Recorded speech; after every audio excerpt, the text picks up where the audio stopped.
تیسری کس بات کو حکم دیتا ہے؟ فَأَن تَقُولُوا عَلَى اللَّهِ مَا لَا تَعْلَمُونَ، کہ تم اللہ کے بارے میں ایسی باتیں کرو جو تم جانتے نہیں ہو۔ بے حیائی کو حکم دیتا ہے، برائی کا بھی اللہ کے بارے میں۔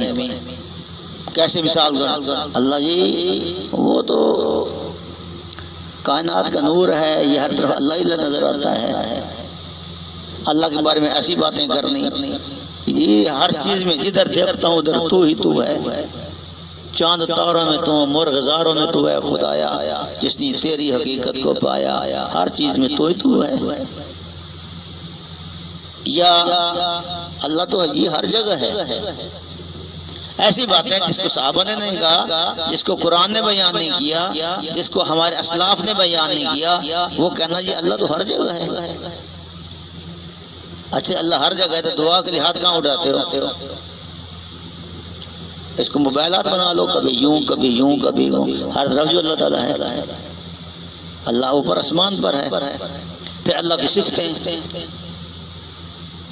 وہ تو جی جس طرح چھت پر چڑھنا ہو تو سیڑھی لگائی جاتی ہے، اللہ تک پہنچنے کے لیے تو ہمیں اپنے بزرگوں کے وسیلے چاہیے۔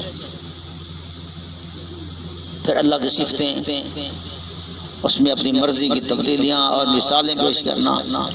یہ شیطان مختلف انداز سے انسان کو گمراہ کرتا ہے کہ تم اللہ کے بارے میں ایسی باتیں کرو جو تم نہیں جانتے۔ یاد رکھیں یہ عقیدے کا مسئلہ ہے۔